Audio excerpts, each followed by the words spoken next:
देखिए आज आते आते मैं आपको सॉरी बोल देता हूँ क्योंकि यह वीडियो डेली 8 बजे का टाइमिंग रखा गया है बट यह मैं अपलोड नहीं कर पाया 8 बजे, थोड़ा सा टाइम के इशू के चलते।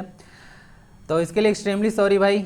बट आज फिर से जनरल साइंस क्वेश्चन हम लोग देखने वाले हैं पेपर 3 में, झारखंड सीजीएल 2022 के एग्जाम में। और कोई भी स्टूडेंट पूछ रहे थे कि क्या सिर्फ सीजीएल में यह वीडियो बेनिफिट पहुँचाएगा, तो आप लोग मुझे एक बात बताइए, क्या जो मतलब जनरल साइंस होता है क्या एक पार्टिकुलर इसी एग्जाम में पूछा जाता है? नहीं, जहाँ भी जनरल साइंस अगर पूछा जाता होगा, ओके, जहाँ भी जनरल साइंस, वह जो है से क्वेश्चन आपको वहाँ से फायदा होगा। ओके, कह नहीं सकते हैं आपकी जो है से एक क्वेश्चन है तो फिर सिर्फ इसी एग्जाम में पूछा जाएगा, कहीं भी पूछा सकता है, टॉपिक तो वही रहेगा ना भाई, चेंज थोड़ी हो जाएगा। ओके, तो कहीं भी फायदा पहुंचाएगा। तो चलिए आज शुरू करते हैं वीडियो का पार्ट नंबर 6। बाकी सारे पार्ट्स आप लोग रिवाइज कर लीजिएगा, चैनल से जुड़िए, जाकर प्लेलिस्ट में विजिट कीजिएगा, ठीक है।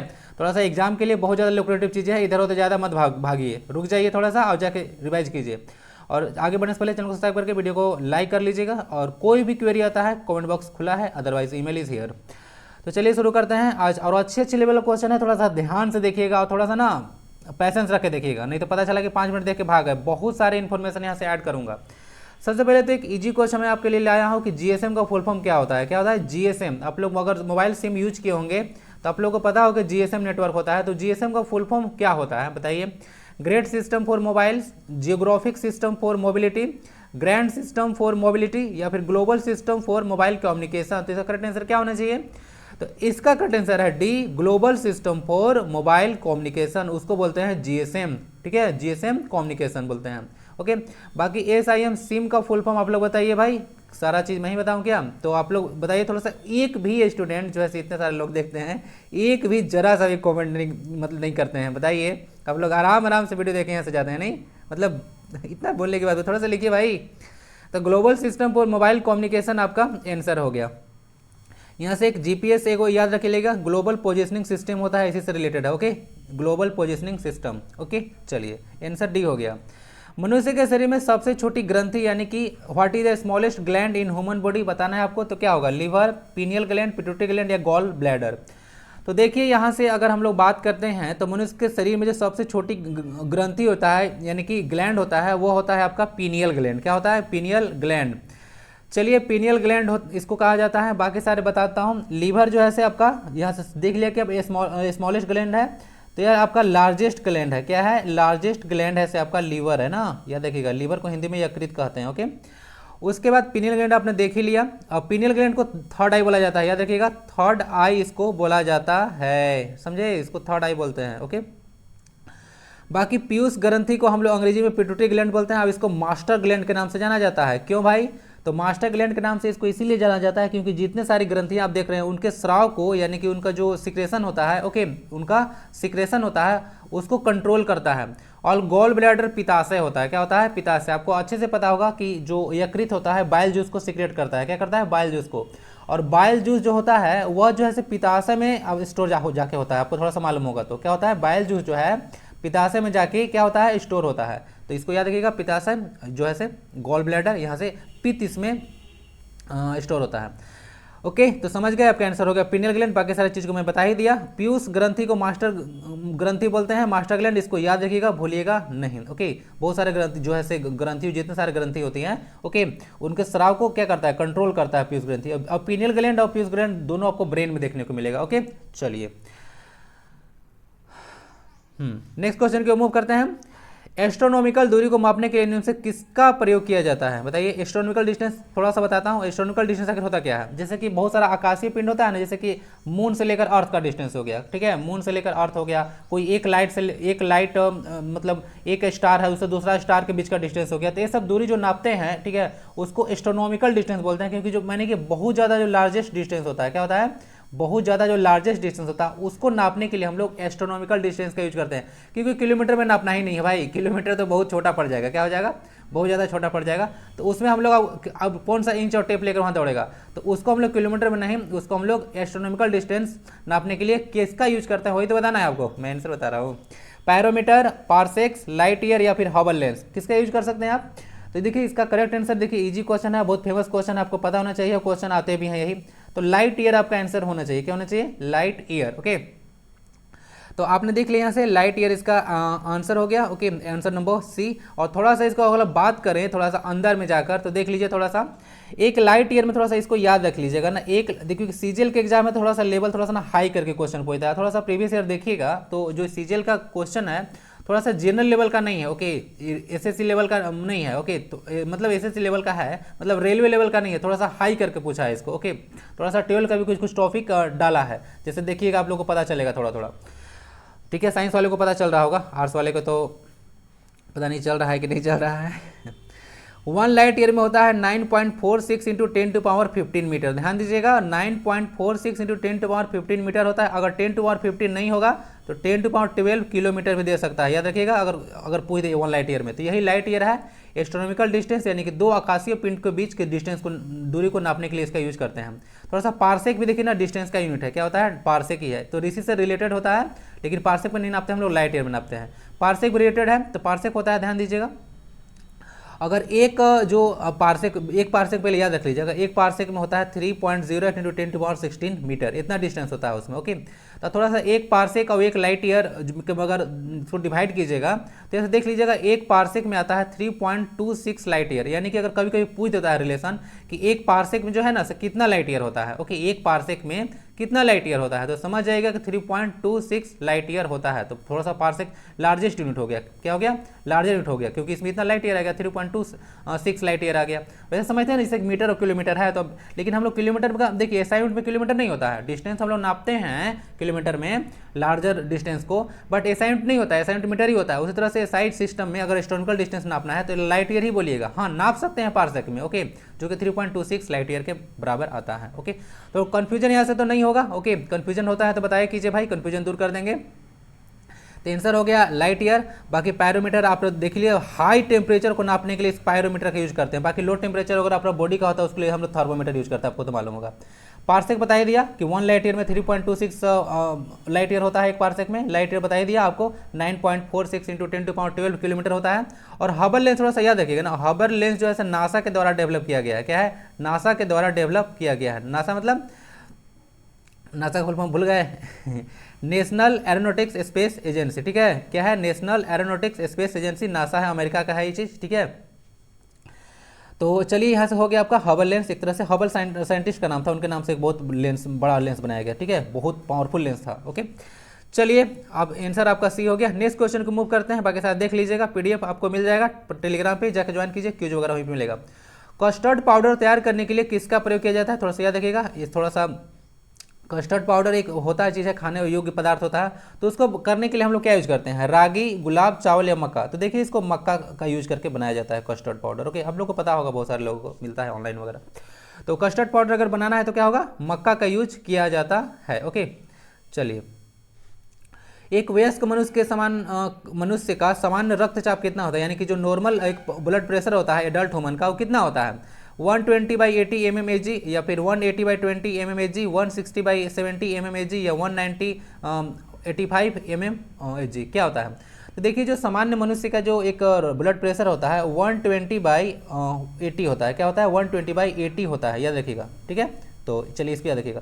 कभी कभी ना 80/120 भी करके दे देगा, तो ऐसे कंफ्यूज मत कीजिएगा। ओके, 120/80 होता है। ओके, सिस्टोलिटिक और डायस्टोलिटिक प्रेशर दो तरह का होता है। ओके, चलिए, बाकी रक्त के बारे में आया है, थोड़ा सा याद रखिएगा। रक्त जो है एक तरह का संयोजी है, यानी कि कनेक्टिव टिश्यू का एग्जांपल है रक्त। ओके, चलिए, और रक्त जो है एक जो है रक्त जो है एक में एक पिगमेंट पाया जाता है जिसको आप हीमोग्लोबिन बोलते हैं। ओके, और हीमोग्लोबिन जो है ऑक्सीजन के कैरी करता है, आपको थोड़ा सा पता होना चाहिए। ओके, और रक्त दो जनरली देखिएगा यहाँ से दो तरह का मिलेगा, आरबीसी, ओके, आरबीसी और डब्ल्यूबीसी। ओके, आरबीसी जो आपका है से ऑक्सीजन के मतलब कैरी करने में हेल्पफुल होता है, और डब्ल्यूबीसी आपको ना रोग प्रतिरोधक क्षमता यानी कि रोग से लड़ने में मदद करता है। आरबीसी का टाइम आपको पहले बताइए 100 से 120 दिन होता है, और डब्ल्यूबीसी का जो है टाइम पीरियड 102 दिन तक होता है। डब्ल्यूबीसी क्या करता है, डब्ल्यूबीसी जो मलेरिया होता है वो डब्ल्यूबीसी को प्रभावित करता है, आपको पता होगा ना। चलिए, तो हो गया आंसर आपका 120/80 mmHg। ठीक है, तो ये हो गया रक्त चाप। और ब्लड प्रेशर नापने का एक यंत्र भी होता है, देखे है ना, उसको स्फिग्नोमैनोमीटर बोलते हैं। क्या बोलते हैं, स्फिग्नोमैनोमीटर। ओके, याद रखिएगा, ब्लड प्रेशर नापने का, जो ह्यूमन में ब्लड प्रेशर नाप रहे हैं। ठीक है, ब्लड प्रेशर तो ह्यूमन में ही होगा ऑब्वियसली। तो जैसे कभी कभी एटमॉस्फेरिक प्रेशर भी होता है, उसके लिए तो बैरोमीटर यूज करते हैं। तो स्फिग्नोमैनोमीटर याद रखिएगा।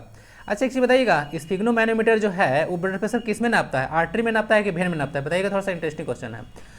जब प्रकाश एक माध्यम से दूसरे माध्यम में प्रवेश करती है तो उसकी दिशा किस कारण से बदल जाती है, बताइए। बहुत इंटरेस्टिंग क्वेश्चन है और डिटेल में डिस्कस करूंगा। थोड़ा सा देखिए, मैं पढ़ाता हूँ ना तो कोशिश करता हूँ कि आपको डिटेल में चीज़ दिया जाए, क्योंकि देखिए ऊपर ऊपर पढ़ के जाइएगा ना तो कुछ नहीं होगा। जैसे कि एक जस्ट एग्जाम्पल लेते हैं, ओके, आप किसी क्लास में गए, 2 मिनट रुके वहाँ से भाग गए तो क्या फायदा है, कुछ नहीं सीखिएगा। जब तक उसका डेप्थ में नहीं जाएगा तब तक थोड़ी ना आपको मोती मिलेगा। समुद्र के डेप्थ में ही मोती मिलता है, ऊपर कुछ नहीं मिलता है, ऊपर तो सिर्फ पानी ही पानी है।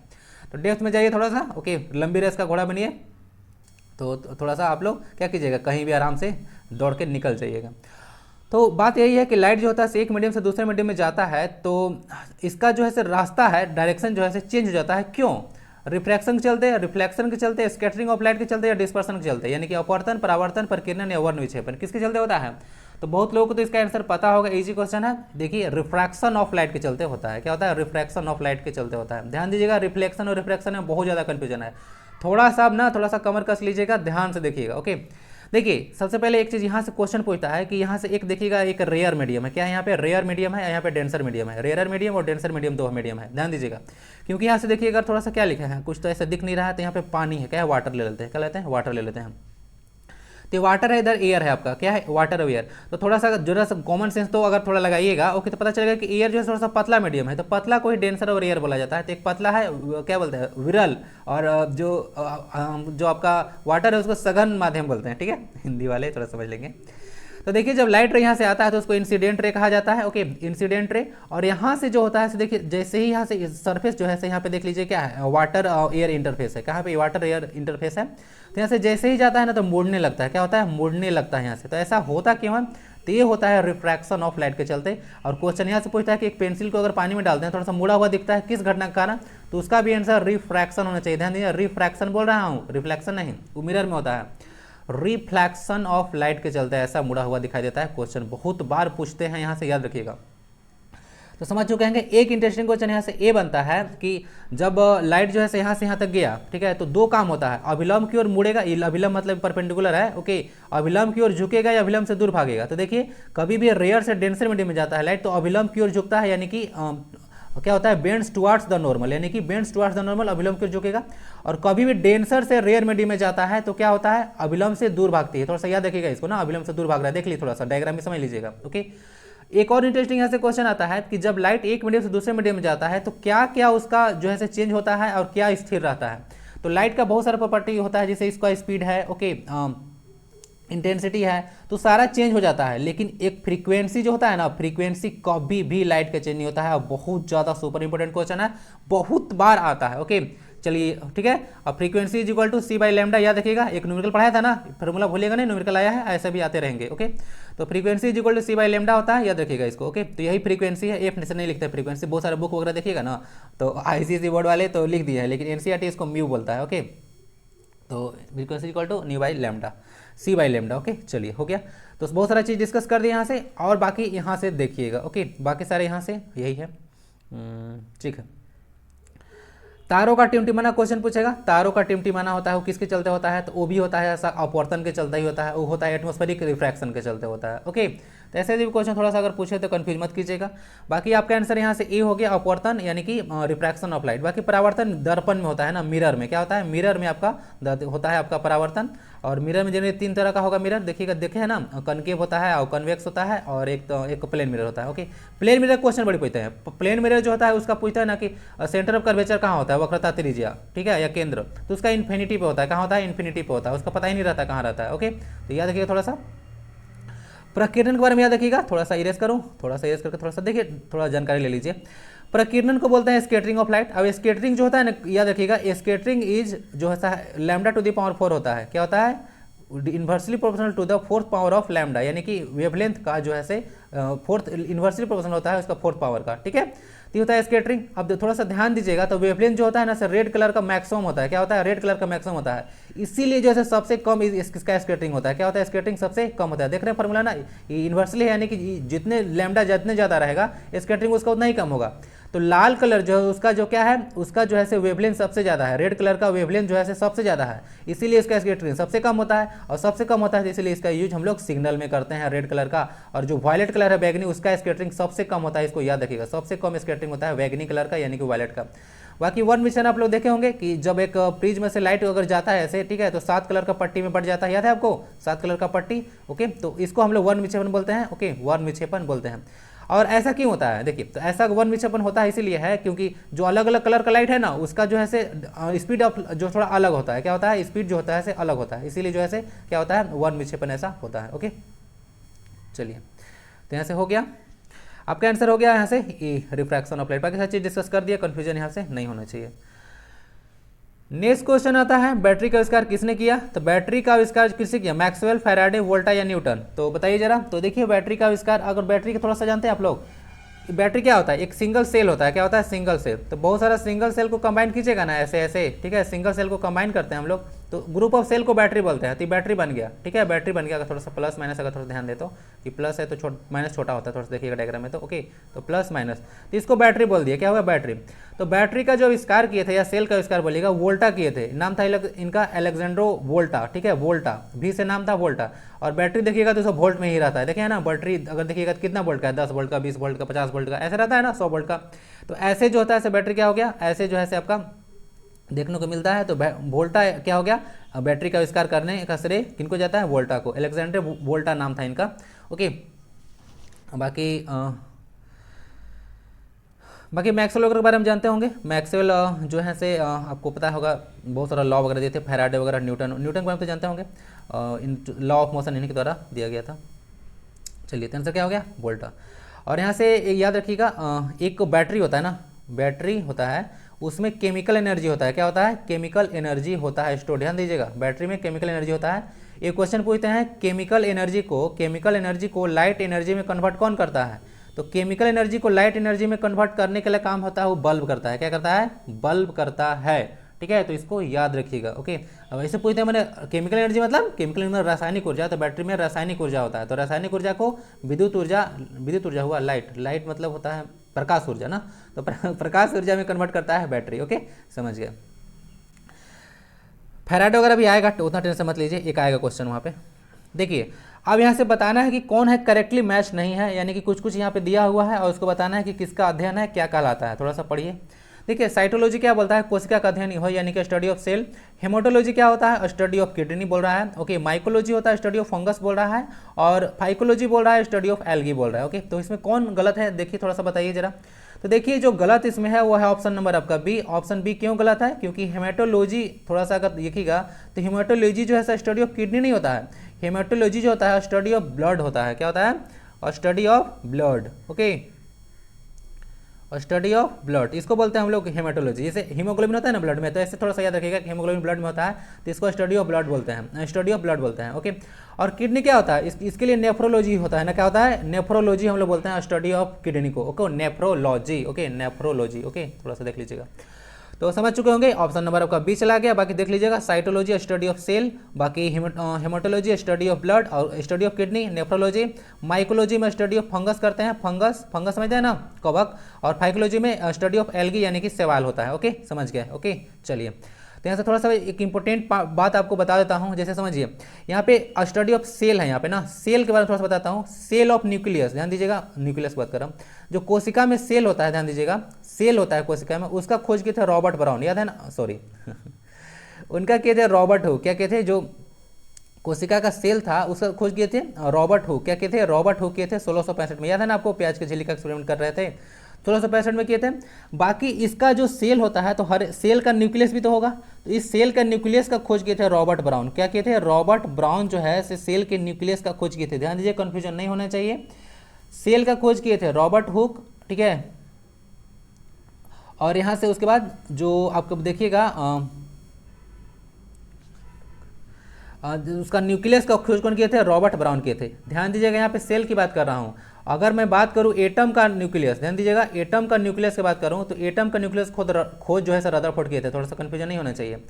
बाकी किडनी जो होता है ना, किडनी का जो आप देखिएगा, इसमें का जो यूनिट होता है नेफ्रॉन, देखे हैं नेफ्रॉन, नेफ्रॉन का नाम सुने हैं, तो इसका जो यूनिट होता है नेफ्रॉन होता है। ओके, क्या होता है, नेफ्रॉन, किडनी का जो यूनिट होता है वो नेफ्रॉन होता है। बाकी थोड़ा सा एल्गी और फंगस से मिलकर एक लाइकेन बनता है, पता है ना आपको, एल्गी और फंगस से मिलकर लाइकेन बनता है, जिसका यूज हम लोग लिटमस पेपर बनाने के लिए यूज करते हैं। थोड़ा सा आइडिया रखिएगा इसको। ओके, तो समझ गए थोड़ा सा यहीं पे। नेक्स्ट है आपको प्रोटोनों की समान संख्या परंतु न्यूट्रॉनों की विभिन्न संख्या वाले परमाणुओं को क्या कहते हैं, यानी कि the atoms having same number of protons, ध्यान दीजिएगा, same number protons but different number of neutrons, उसको क्या कहते हैं, आइसोटोप्स, आइसोबार्स, आइसोटोन्स या पॉजिटिव आयंस, क्या बोलेंगे उसको। तो देखिए इसका आंसर आपका आइसोटोप्स हो गया। साइंस वाले थोड़ा सा दिमाग लगाइए, ओके, ये उनको पता चल गया होगा, आर्ट्स वाले को थोड़ा सा प्रॉब्लम होगा, प्रॉब्लम नहीं होगा, टेंशन मत लीजिए, बताता हूँ थोड़ा सा। देखिए जैसे कि तीन चीज़ होता है, आइसोटोप्स, आइसोबार्स और आइसोटोन्स, तीन चीज़ होता है, तीनों में थोड़ा सा डिफरेंस समझ लीजिए। आइसोटोप्स क्या होता है, थोड़ा सा एटॉमिक नंबर को जेड कहते हैं और मास नंबर को ए कहते हैं, याद रखिएगा, एटॉमिक नंबर को जेड कहते हैं, मास नंबर को ए कहा जाता है।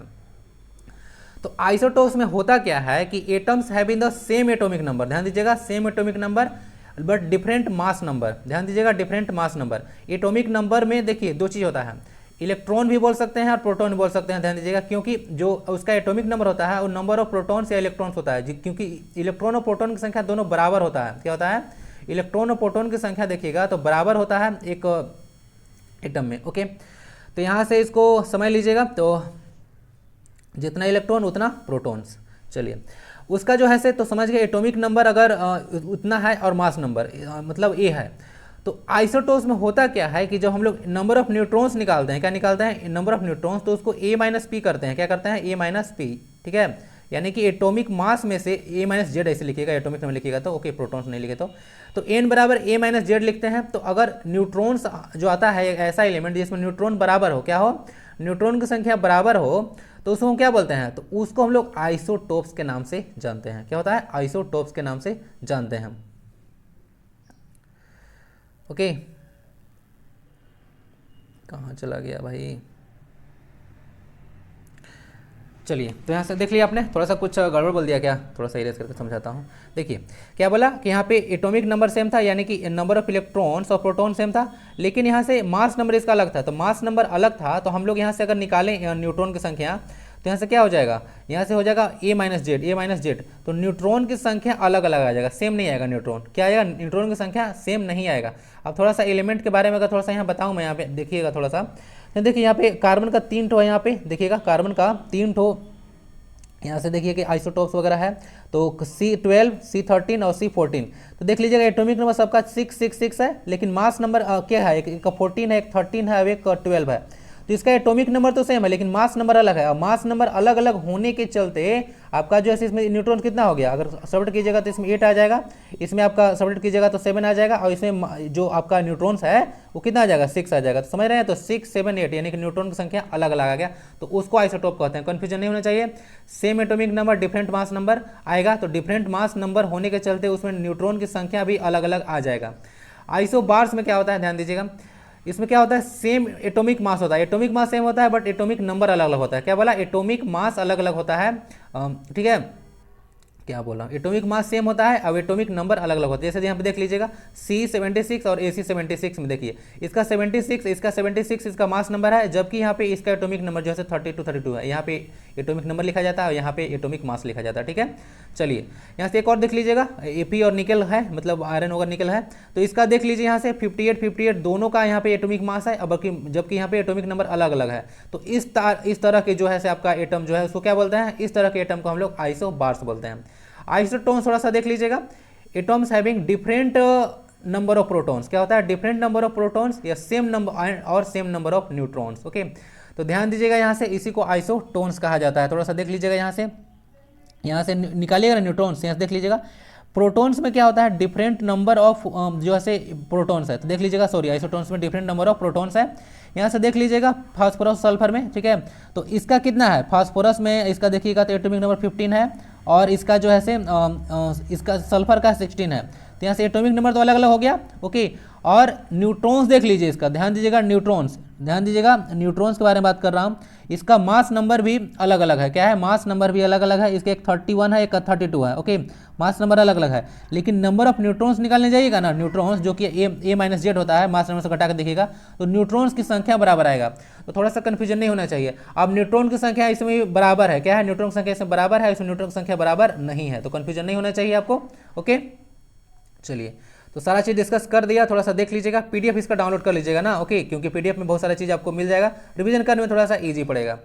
अब नेक्स्ट बताना है जेडेन। इतना सारा चीज़ है ना कि थोड़ा सा आगे पीछे थोड़ा बहुत हो जाता है, गड़बड़ा भी जाता है, और इतना छोटे छोटे लिखा हुआ है ना, जहाँ समय इसका फोटो उठाया थोड़ा सा इसमें ना छोटा लिखे हुए थे, थोड़ा सा तो मैनेज करके चलिएगा। ओके, और दिक्कत होगा तो फिर से पूछिएगा।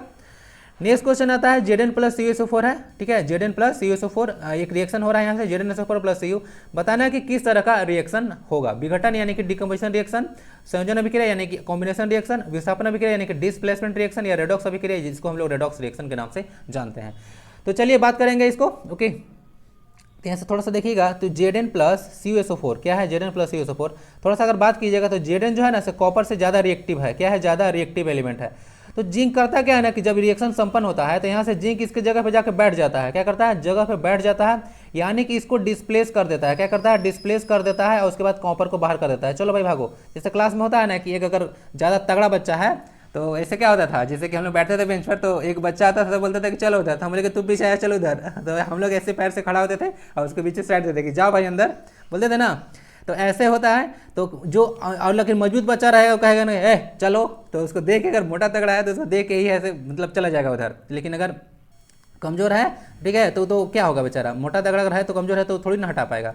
तो जिंक ऐसे ज़्यादा पावरफुल है कॉपर से, तो ज़्यादा पावरफुल है तो इसको कॉपर को कहेगा चलो भाई चलो रास्ता अपने लो, ठीक है, रास्ता नापो। तो इसको हटा दिया इसके कंपाउंड से, ओके, और अपने इसकी जगह पे जाके बैठ गया। तो इस तरह यानी कि इसको डिस्प्लेस कर दिया। तो बहुत ईजी है, डिस्प्लेसमेंट रिएक्शन हो गया। क्या हो गया, डिस्प्लेसमेंट रिएक्शन हो गया। ओके, तो समझ लीजिएगा इसको डिस्प्लेसमेंट बोलते हैं। और हमेशा से याद रखिएगा थोड़ा सा ना जो जिंक होना चाहिए ज़्यादा रिएक्टिव होना चाहिए। ओके, तो कभी कभी ना Cu प्लस ZnSO4 का रिएक्शन होगा ही नहीं। जैसे मैं बात करूँ यहाँ से तो Cu प्लस ZnSO4 का रिएक्शन होगा ही नहीं, जिंक सल्फेट है। तो क्यों नहीं होगा, क्योंकि जो कॉपर है वो लेस रिएक्टिव है जिंक से। तो जो लेस रिएक्टिव होगा, जो कम तगड़ा बच्चा होगा, वो ज़्यादा तगड़ा बच्चा को हटा पाएगा, कभी भी नहीं हटा पाएगा। तो ये सारा कॉमन सेंस के बेसिस पे भी इसको समझा जा सकता है। आंसर आपका सी हो गया, डिस्प्लेसमेंट रिएक्शन को हटा दिया। बाकी सारी चीज़ को मैं चर्चा करता हूँ आपके लिए। विघटन अभिक्रिया जिसको डिकम्पोजिशन रिएक्शन बोलते हैं, ठीक है, जब एक सब्सटेंस ऐसे दो या दो से अधिक सब्सटेंस में टूटता है तो उसको डिकम्पोजिशन रिएक्शन करते हैं, कहते हैं। जैसे कैल्शियम कार्बोनेट है, इसको तोड़िएगा तो आपका CaO प्लस CO2 बनेगा, पता है ना, तो डिकम्पोजिशन रिएक्शन होगा। कैल्शियम ऑक्साइड कली चूना बोलते हैं, क्विक लाइम, ओके, और इसको कैल्शियम कार्बोनेट बोलते हैं, यानी कि इसको लाइमस्टोन, ओके, यानी कि जो चूना पत्थर है आपका। उसके बाद संगमरमर है, ठीक है, जो कि एक मेटामॉर्फिक रॉक है। तो उस तरह से चीज़ को इसका फॉर्मूला ही होता है कैल्शियम कार्बोनेट का। ओके, तो ये रिएक्शन देख लिया। तो यहाँ से हीट करने पर, लाइट देने पर या फिर इलेक्ट्रिसिटी देने पर कोई चीज़ टूट जाता है तो वहाँ डिकम्पोजिशन रिएक्शन होता है। यहाँ से एक चीज़ मुझे याद आ रहा है, दो चीज़ होता है, एक AgI होता है, ओके, और एक AgBr होता है, ठीक है। यहाँ पे दोनों थोड़ा सा ना डिकम्पोजिशन रिएक्शन में थोड़ा सा आता है। तो AgBr का यूज हम लोग ब्लैक एंड व्हाइट फोटोग्राफी यानी कि ब्लैक एंड व्हाइट फोटोग्राफी में यूज करते हैं। थोड़ा सा याद देखिएगा, श्वेत श्याम फोटोग्राफी बोलते हैं। और AgI का यूज हम लोग आर्टिफिशियल रेन में करते हैं। थोड़ा सा याद देखिएगा, सिल्वर आयोडाइड है और सिल्वर ब्रोमाइड है। ओके, चलिए फिर आता है डिस्प्लेसमेंट रिएक्शन, तो डिस्कस कर ही दिया। कॉम्बिनेशन रिएक्शन कुछ नहीं होता है। कॉम्बिनेशन रिएक्शन जो है दो सब्सटेंस ऐड होता है ना, जैसे दो एलिमेंट है, जैसे कैल्शियम प्लस ऑक्सीजन की है तो आपको क्या बन गया, कैल्शियम ऑक्साइड बन गया। तो दो सब्सटेंस मिलकर एकल उत्पाद बनाते हैं, एकल एलिमेंट बनाता है, तो उसको हम लोग संयोजन अभिक्रिया बोलते हैं। बाकी नेक्स्ट आता है रेडॉक्स रिएक्शन। तो रेडॉक्स रिएक्शन के बारे में चर्चा करते हैं।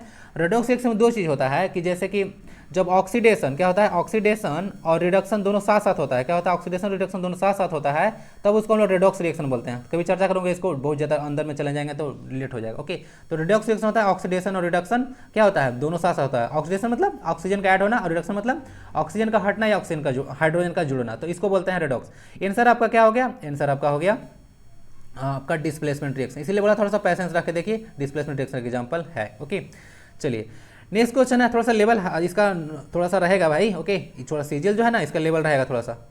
वायु का संतृप्त कब माना जाता है, यानी कि जब वायु को जो है आप सेचुरेटेड कब मानते हैं, कब, जो फेन इसमें धूल कण की मात्रा कम हो, यानी कि कंटेंस, देखिए थोड़ा सा गड़बड़ हो गया यहाँ से, धूल कण की मात्रा यहाँ पे कम है, यहाँ पे एक्सेस है। थोड़ा सा इसको ना PDF में सही कर दूंगा। ओके, तो धूल कण की मात्रा ये सब कम हो, इस कम को ज़्यादा करूंगा।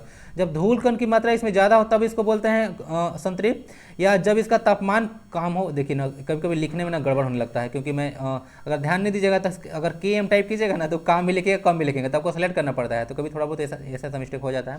तो जब इसका तापमान कम हो, या इसमें जलवाष्प यानी कि जो वाटर वेपर है उसका मैक्सिमम अमाउंट हो, ओके, या फिर जब यह गर्म होता है, या वायु की बात की जा रही है। ओके, तो ध्यान दीजिएगा कि अगर कोई वायु है, मतलब हाँ हवा है, उसको संतृप्त तब मानते हैं जब उसमें जल वाष्प यानी कि वाटर वेपर की मात्रा अधिक होता है। क्या होता है, वाटर वेपर की मात्रा अधिक होता है। ओके, समझिएगा, जल वाष्प की मात्रा अधिक होता है। आंसर चला गया C। अब यहाँ से थोड़ा सा एक टॉपिक आता है ह्यूमिडिटी के बारे में। तो ह्यूमिडिटी क्यों बात कर रहा हूँ, इसको आर्द्रता बोलते हैं। तो आर्द्रता होता यही है कि अगर यूनिट एरिया में, क्या बोला, यूनिट एरिया में कितना वाटर वेपर है, क्या है, वाटर वेपर कितना है, उसी को हम लोग क्या बोलते हैं, उसी को हम लोग बोलते हैं क्या चीज़, ह्यूमिडिटी बोलते हैं। तो इसको यही पूछेगा कि अगर यूनिट यानी कि इकाई आयतन में जो जलवाष्प की मात्रा होगा उसको क्या बोलेंगे, तो उसको ह्यूमिडिटी यानी कि आर्द्रता बोलते हैं हिंदी में। तो ऐसे भी क्वेश्चन पूछेगा तो समझ लीजिएगा। ओके, बाकी एयर जो है आपका क्या है, एक होमोजीनियस मिक्सचर है ना, एयर जो है होमोजीनियस है, हेट्रोजीनियस नहीं है, याद रखिएगा, होमोजीनियस है। ओके, चलिए हवा। नेक्स्ट एक न्यूमेरिकल आता है, चलिए सोल्व करेंगे इसके लिए। 10 केजी के किसी वस्तु को जमीन से 200 सेंटीमीटर उठाने में कितना ऊर्जा लगे, यानी कि 10 केजी का कोई ऑब्जेक्ट है, ओके, मास का है, ओके, 10 केजी की किसी वस्तु है, यानी कि इसका मास दिया हुआ है, ओके, मास समझते हैं, मास का यूनिट केजी होता है, ओके, तो समझ लीजिएगा इसको। तो केजी के वस्तु को जमीन से 200 सेंटीमीटर ऊपर उठाना, कितना, 200 सेंटीमीटर उसको ऊपर उठा के जाना है, ध्यान दीजिएगा, कितना मास है इसका, 10 केजी मास है, ओके, और कहाँ ले जाना है उसको, 200 सेंटीमीटर दूर ले जाना है, कितना, 200 सेंटीमीटर दूर ले जाना है, इस अगर मास है यहाँ पे तो इसको यहाँ पे ले गए। तो बताइए कि कितना कितना हमको इसको ऊर्जा लगेगा उसको ले जाने में। तो ध्यान दीजिएगा, थोड़ा सा डेफिनेशन 9th क्लास वाला याद होगा आपको, ओके। तो उसमें बोल रहा था कि किसी ऑब्जेक्ट का पोजीशन या सिचुएशन के चलते या कॉन्फ़िगरेशन के चलते, जैसे पोजीशन या सिचुएशन के चलते जो है एनर्जी उसमें स्टोर होता है, वो पोटेंशियल एनर्जी होता है, क्या होता है, पोटेंशियल एनर्जी होता है उसमें, ध्यान दीजिएगा। जैसे कि यहाँ से ऊपर से उठा दिए तो उसमें पोटेंशियल एनर्जी हो गया, तो उसको जो है क्या बोलते हैं, पोटेंशियल एनर्जी, समझ गए, हिंदी में उसको क्या बोलते हैं, स्थितिज ऊर्जा बोलते हैं, क्या बोलते हैं, स्थितिज ऊर्जा, समझ गए। और बाकी कभी कभी पूछेंगे कि स्प्रिंग अगर खींच के रखे हुए हैं तो उसमें कौन सा एनर्जी स्टोर है, तो उसमें भी आपका स्थितिज ऊर्जा है, यानी कि पोटेंशियल एनर्जी। अगर धनुष तान के रखा हुआ है तो उसमें कौन एनर्जी है, तो धनुष पे तान के रखे हैं तो उसमें भी ऐसे आपका पोटेंशियल एनर्जी यानी कि स्थितिज ऊर्जा है, समझ गए, तो समझ लीजिएगा इसको। तो बाकी आपके न्यूमेरिकल सॉल्व करता हूँ, क्वेश्चन समझा दिया कि कितना ऊपर उठाने में इसको लगेगा। ओके, थोड़ा सा देखिए, जैसे कि क्वेश्चन ये था आपका, क्वेश्चन यहाँ से था, इसको एक ऑब्जेक्ट था यहाँ से, ओके, इसका मास था आपका कितना था, इसका मास था आपका 10 kg, कितना था, 10 kg, यहीं पे रेज करता हूँ थोड़ा सा, रखिए, कितना था, 10 kg मास है, ध्यान दीजिएगा, m is equal to 10 kg, okay. और आपका डिस्टेंस है, आपका जो आपका डिस्टेंस है, यानी कि देखिए अगर हम ऐसे लें, अगर वर्टिकल डिस्टेंस ले तो इसको h मानेंगे, हम क्या मानेंगे, h, जो कि 200 कितना आ गया, सेंटीमीटर आ गया। अब 200 सेंटीमीटर को आप डिवाइड कीजिए भाई 100 से, तो इसको कितना आ जाएगा, 2 मीटर आ जाएगा। क्वेश्चन है ऐसे करके देते हैं, आपको असाइनमेंट में नहीं देंगे डिस्टेंस, थोड़ा सा कन्वर्ट कर लीजिएगा। और यहाँ पे ना देखिए, अगर उठा रहे हैं तो आप किसी चीज़ को उठाइएगा अर्थ से, तो अंडर मतलब अगेंस्ट द ग्रेविटी काम कीजिएगा, यानी ग्रेविटी के अगेंस्ट काम कीजिएगा, तो वहाँ पे एक्सेलरेशन जो लगता है वो ग्रेविटी लगता है। अब जी क्यों ला रहा हूँ समझाता हूँ, अभी टेंशन मत लीजिए। जी का वैल्यू हम लोग 10 मीटर पर सेकेंड स्क्वायर लिखेंगे, ठीक है, एक्सेलरेशन का ऐसा यूनिट होता है मीटर पर सेकेंड स्क्वायर, ओके। तो देखिए जो पोटेंशियल एनर्जी इसमें स्टोर होता है, ओके, अगर यहाँ से उठाने के बाद ऑब्जेक्ट के पास यहाँ जो पोटेंशियल एनर्जी आएगा उसका पोटेंशियल एनर्जी होता है, और वो होता है mgh के बराबर, क्या होता है, mgh के बराबर, ओके। तो mgh पे सारा वैल्यू डाल दीजिए भाई, ओके, mgh कितना है आपका 10 kg है, ओके। उसके बाद यहाँ से कितना हो गया, 2 हो गया, और उसके बाद जो है आपका 10 हो गया, तो यहाँ से 200 आ गया, एनर्जी के यूनिट जूल होता है, तो 200 जूल हो गया। कहीं पे आपको दिख रहा है आंसर, नहीं दिख रहा लेकिन आंसर सी होगा, वाट सेकेंड। अब वाट सेकेंड बराबर जूल ही होता है ना, इसको याद रखिएगा। थोड़ा सा जानकारी देने के लिए मैं ऐसा ऑप्शन डाला हूँ, watt second is equal to joule होगा। अब कैसे होगा, लास्ट क्लास अगर थोड़ा सा याद होगा तो power is equal to energy by time बताया था, याद है ना, पेट बताया था ना। तो यहाँ से अगर एनर्जी होगा, एनर्जी इज इक्वल टू निकालेगा तो क्या हो गया, पावर इंटू टाइम, और पावर का यूनिट क्या होता है, पावर का यूनिट वाट होता है, और टाइम का यूनिट सेकंड होता है, तो वाट सेकंड आया ना।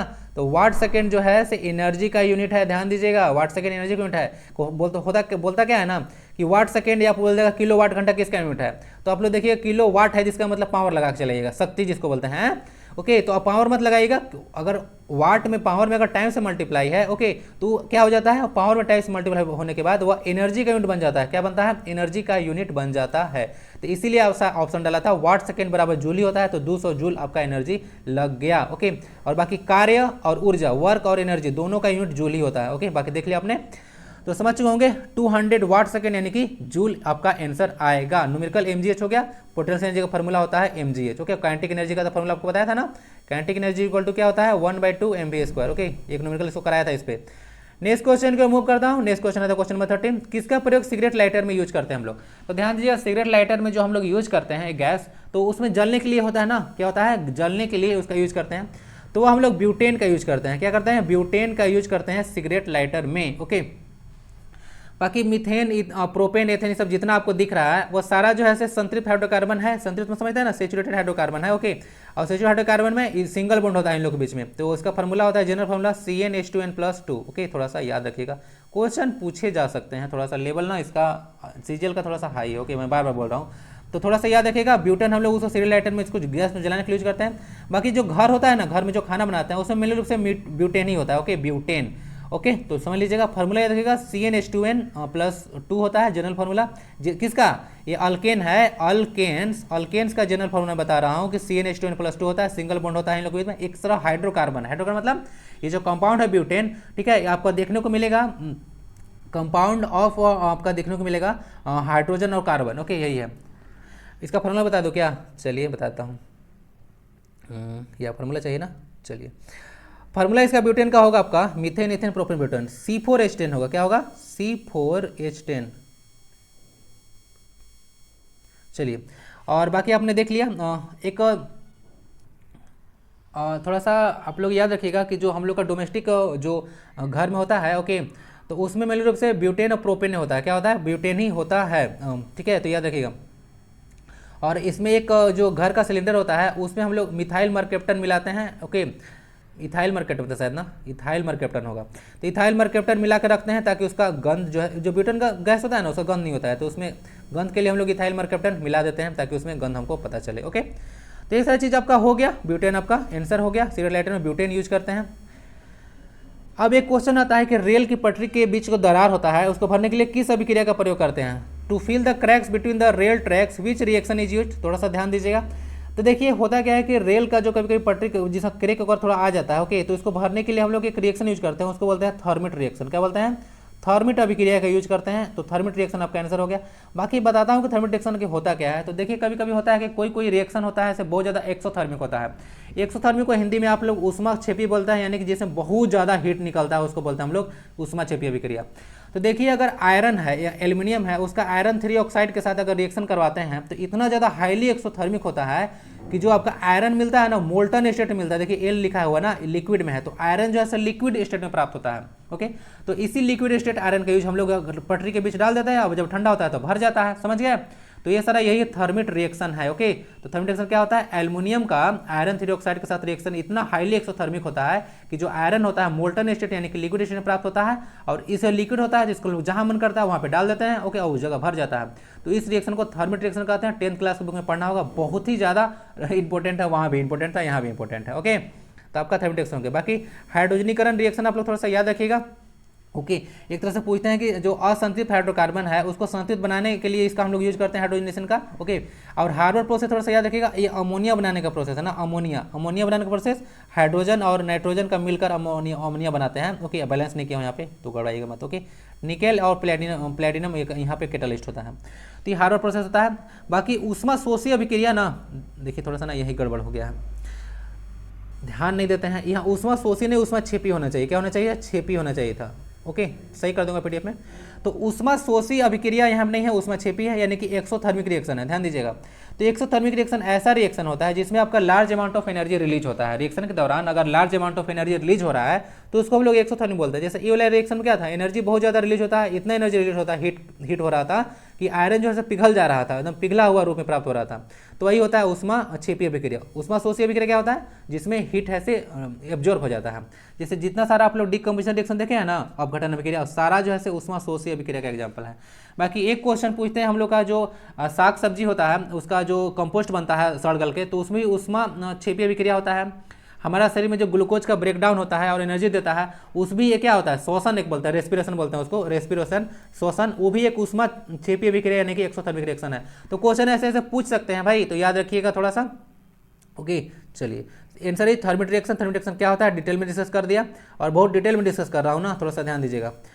इनमें से किस में आवेश संग्रहित किया जा सकता है? आवेश आप लोग पता है, आवेश जो है किस में संग्रहित यानी कि स्टोर कर सकते हैं? प्रतिरोध यानी जिसको रजिस्टर आप बोलते हैं, संधारित्र जिसको आप कैपेसिटर बोलते हैं, प्रेरक जिसको आप इंडक्टर बोलते हैं, इसको साइक्लोट्रॉन जिसको आप साइक्लोट्रॉन बोलते हैं। ओके, तो देखिए आपका सही आंसर होना चाहिए आपका बी, संधारित्र यानी कि कैपेसिटर में होता है। तो क्या होता है वो, जो उसमें चार्ज स्टोर रहता है, 12 वाले को तो पूरा याद रहता है, charge storing devices are called capacitors, तो रट के रखते हैं। ओके, तो ये कैपेसिटर है, चार्ज को स्टोर करते हैं हम लोग। ओके, चार्ज दो तरह का होता है, पॉजिटिव चार्ज और नेगेटिव चार्ज, आपको मालूम होगा। ओके, पॉजिटिव चार्ज और नेगेटिव चार्ज। थोड़ा सा बात करता हूँ, रजिस्टर जो होता है इसका एसआई यूनिट ओम होता है ना, एसआई यूनिट ओम होता है। अब करता क्या है? इलेक्ट्रिसिटी के फ्लो को बाधित करता है ना, रोकता है, क्योंकि इलेक्ट्रिसिटी के फ्लो को जाने नहीं देता है। तो इसका बहुत सारा एप्लीकेशन इसी चलते, जितना भी हीट और जनरेट लाइट वगैरह जल रहा है ना, वो सारा प्रतिरोध के चलता ही होता है। जितना भी टंगस्टन है प्लस में आपका नाइक्रोम वगैरह का वायर होता है वो रजिस्टर के चलता ही होता है। बाकी प्रेरक यानी कि इंडक्टर होता है ना, ध्यान दीजिएगा, इंडक्टर एनर्जी को स्टोर कर रखता है, इलेक्ट्रिकल एनर्जी को स्टोर करता है ना, इलेक्ट्रिकल एनर्जी को स्टोर करता है इंडक्टर। और साइक्लोट्रॉन देखिए क्या करता है ना, ध्यान दीजिएगा, साइक्लोट्रॉन किसी चार्ज को बहुत हाई स्पीड तक मोशन मूव करने के लिए इसका यूज होता है। क्या बोलता है, किसी चार्ज पार्टिकल को बहुत ज़्यादा हाई स्पीड से मूव कराने के लिए साइक्लोट्रॉन का यूज करते हैं, 12th क्लास का बुक में है। ओके, तो चलिए आपका हो गया आंसर यहाँ से। संधारित्र यानी कैपेसिटर चार्ज स्टोरिंग डिवाइस होता है, उसमें चार्ज हमसे हम लोग डाल सकते हैं। ओके, चलिए चार्ज का साइड क्या होता है, चार्ज का साइड कूलम होता है ना, क्या होता है, चार्ज का साइड कूलम होता है। थोड़ा सा अगर अंदर जाएं तो एक इलेक्ट्रॉन पे चार्ज होता है -1.6 इंटू 10⁻⁻19 कूलम, याद रखिएगा इसको, एक इलेक्ट्रॉन पे चार्ज होता है। प्रोटोन पे भी जस्ट इतना ही होता है, बस यहाँ पे प्लस साइन लग जाता है। इलेक्ट्रॉन और प्रोटोन दोनों पे सेम होता है, बस यहाँ प्लस होता है। पता नहीं electron negative charge particle, negatively charge particle है, और जो प्रोटोन है पॉजिटिवली चार्ज पार्टिकल है। ओके, तो याद रखिएगा इसको। चलिए, तो समझ गए, चलिए सारा चीज़ हो चुका है ना जी।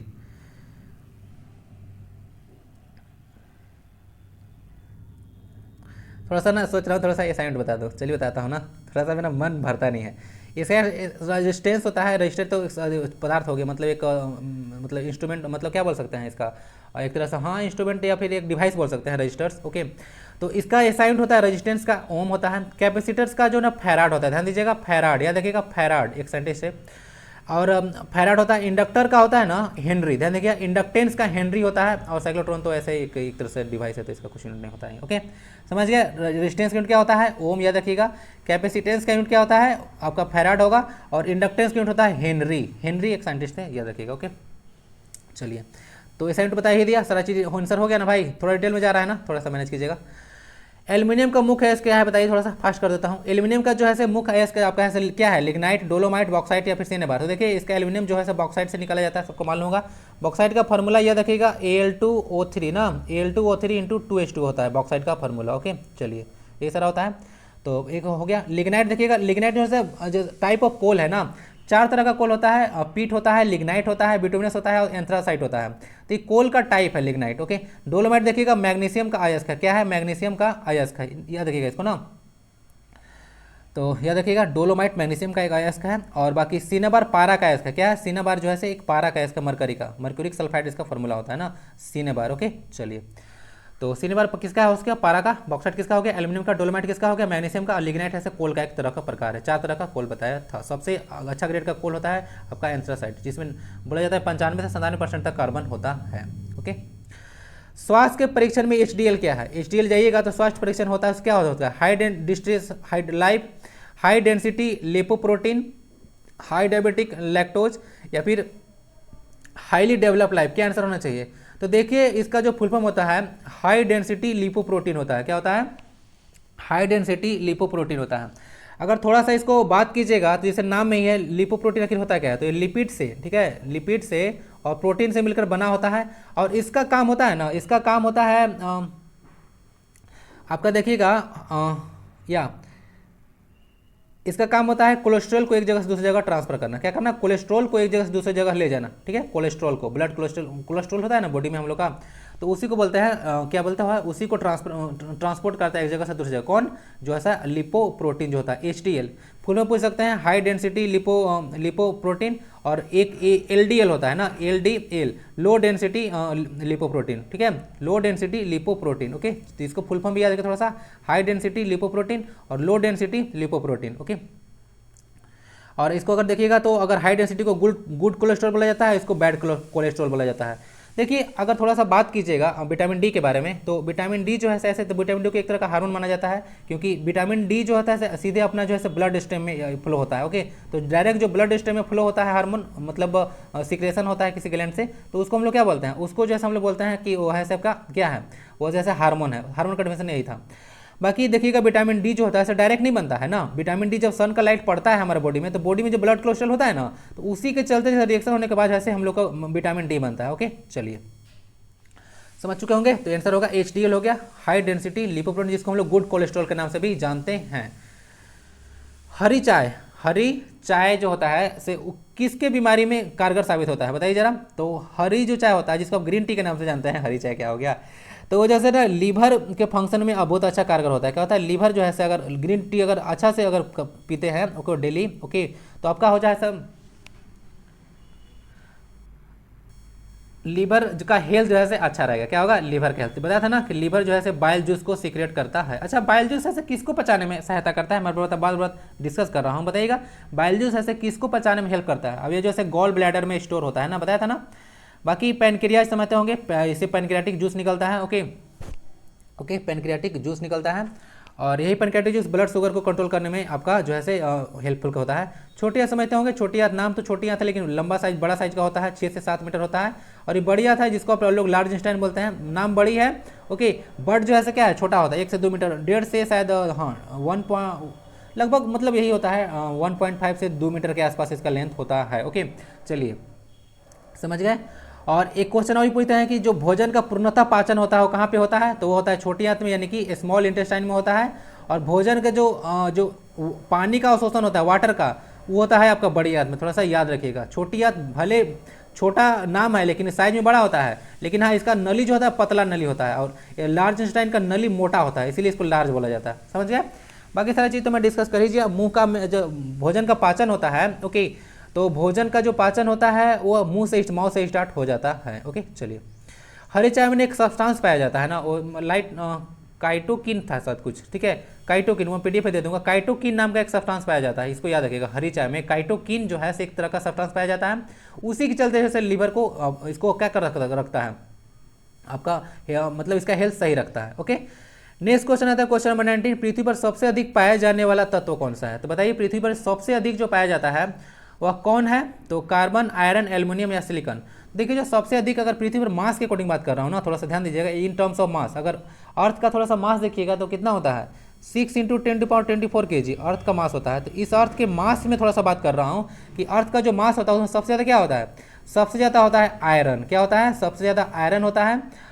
सेकेंड पे आता है निकेल। क्या आता है, सेकेंड पे आता है निकेल ओके, आयरन के बाद निकेल है ना, या आयरन के बाद निकेल है। उसके बाद थर्ड पे सिलिकॉन आता है ना, थर्ड पे जो है से गड़बड़ हो रहा है। आयरन के बाद जो सबसे ज़्यादा है, आयरन है सबसे ज़्यादा, उसके बाद सब फिर ऑक्सीजन है। क्या है, आयरन के बाद ऑक्सीजन है, देन सिलिकॉन है। क्या है, देन सिलिकॉन है। तो ये ऑर्डर है, थोड़ा सा याद रखिएगा। 3 बता दिया, iron then oxygen then silicon okay, 3 substance यहाँ पे है ठीक है।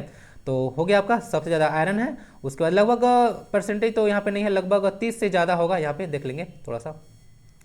सबसे ज़्यादा याद रखिएगा आयरन हो गया, उसके बाद ऑक्सीजन, उसके बाद सिलिकॉन होता है। सिलिकॉन का क्या करते हैं, सिलिकॉन एक सेमीकंडक्टर है, आपको पता है ना, जर्मेनियम ये सब सिलिकॉन सेमीकंडक्टर है। इसका जो चिप वगैरह बनाने में यूज करते हैं बहुत लार्ज स्केल पर ओके। और सिलिकॉन की जो हम लोग सोलर प्लेट होता है उसको भी बनाने के लिए यूज करते हैं। सोलर प्लेट देखे होंगे ऐसे ऐसे ऐसे ऐसे, तो सोलर प्लेट में सोलर पैनल बनाने के यूज करते हैं। और हाँ, सोलर पैनल के 2 प्लेट के बीच को ऐड करने के लिए हम लोग सिल्वर का यूज करते हैं, क्योंकि सिल्वर सबसे अच्छा क्वालिटी मतलब कंडक्टर है ना। इनमें से कौन एक कोशिका के आंतरिक भाग को बाहरी वातावरण से अलग करता है, यानी कि कोशिका के आंतरिक भाग को बाहरी वातावरण से अलग करता है कौन, कोशिकांग, कोशिका झिल्ली, लिपिड्स या फिर माइटोकॉन्ड्रिया। तो देखिए चर्चा करेंगे, अगर थोड़ा सा बात कीजिएगा ओके। तो सेल होता है, उसको बाहरी वातावरण से क्या करता है, एक यहाँ से झिल्ली लगा होता है। क्या होता है, झिल्ली लगा होता है, जिसको इंटीरियर और इंटीरियर हो गया एक्सटीरियर, तो इंटीरियर को एक्सटीरियर से अलग करता है। क्योंकि बहुत सारा चीज़ जो भी हो, हम लोग का ब्रेन ही है, तो ब्रेन जो है चारों तरफ से क्या है, पूरा भरा हुआ है ओके, चारों तरफ से प्रोटेक्टर है कि कोई फालतू चीज़ यहाँ से चोट वगैरह हो जाए, कोई भी चीज़ इसमें इंटर ना कर सके। चाहे हमारा स्किन क्यों है, हमारे इंटरनल ऑर्गन को क्या करता है, प्रोटेक्ट करता है, इसीलिए स्किन होता है। तो इसी तरह से जो सेल का स्किन होता है, जो कि उसको बाहरी वातावरण से अलग करता है, उसका जो भीतरी वातावरण होता है उसको हम लोग कोशिका झिल्ली बोलते हैं। क्या बोलते हैं, कोशिका झिल्ली बोलते हैं। अंग्रेजी में इसको सेल मेम्ब्रेन कहा जाता है। और सेल मेम्ब्रेन को हम लोग सेमी परमिएबल मेम्ब्रेन बोलते हैं, सेमी परमिएबल मेम्ब्रेन। क्योंकि देखिए कुछ पदार्थों को अंदर जाने देता है और कुछ पदार्थों को अंदर नहीं जाने देता, याद रखिएगा, इसीलिए इसको सेमी परमिएबल मेम्ब्रेन भी कहा जाता है। बाकी सेल ऑर्गेनल्स होता है, सेल के अंदर बहुत सारा पार्ट होता है ओके, उसको सेल ऑर्गेनल्स यानी कोशिका का अंग बोलते हैं। लिपिड्स के बारे में तो भी चर्चा किया ही था ओके। और माइटोकॉन्ड्रिया के बारे में थोड़ा सा बताता हूँ। माइटोकॉन्ड्रिया को power house of the cell कहते हैं, power house of the cell कहा जाता है ओके, माइटोकॉन्ड्रिया। बाकी एक चीज़ याद रखिएगा, राइबोसोम, एक लाइसोसोम। राइबोसोम में प्रोटीन का संश्लेषण यानी कि सिंथेसिस होता है, और जो लाइसोसोम होता है वो जो क्या करता है ना, उसको कोशिका का आत्मघाती थैली बोलते हैं, यानी कि suicidal bag of the cell okay कहा जाता है, क्योंकि कभी कभी अपने कोशिका को भी खा जाता है, तो इसको याद रखिएगा ओके। Lysosome, ribosome. राइबोसोम में प्रोटीन का संश्लेषण होता है। याद रखिए आंसर आपका सेल मेम्ब्रेन हो गया। Okay, cell membrane, cell wall नहीं है ना, सेल मेम्ब्रेन है। तो ये सारे कुछ कुछ क्वेश्चन थे। वीडियो थोड़ा सा लेट हो गया तो थोड़ा उसके लिए यार एक्सट्रीमली सॉरी या इसमें मेरा गलती है। अब मैं आज ना जानबूझ के गलती किया हूँ, ठीक है। मैं रात को ना पूरा मस्त से सोया था, जानबूझ के गलती किया हूँ, तो उसके लिए एक्सट्रीमली सॉरी। बाकी अगर मन करेगा तो सब्सक्राइब कर लीजिएगा। आज तो मैं कुछ बोल नहीं सकता हूँ, बाकी वीडियो को लाइक कीजिएगा मन करेगा तो ही, क्योंकि आज तो मैं खुद ही लेट हूँ। आप तक तो गुस्सा कर रहे हैं कि 8 बजे बोल के ये प्राणी कहाँ है अब तक। तो चलिए तो यही तक आज तक रखते हैं इसको, दैट्स इट। बाकी आप लोगों को थोड़ा सा प्रिपरेशन करते रहेगा, पीडीएफ डाउनलोड करिएगा ना, पीडीएफ में थोड़ा सा चेंज करके आपको दे दूंगा। ओके, और बाकी प्रिपरेशन थोड़ा सा जबरदस्त लेवल का कीजिए, ओके, अगर सिलेक्शन लेना चाहते हैं तो। बाकी स्वस्थ रहें, मस्त रहें, पढ़ाई लिखाई में व्यस्त रहें। मिलते हैं नेक्स्ट वीडियो में, तब तक के लिए वंदे भारतम।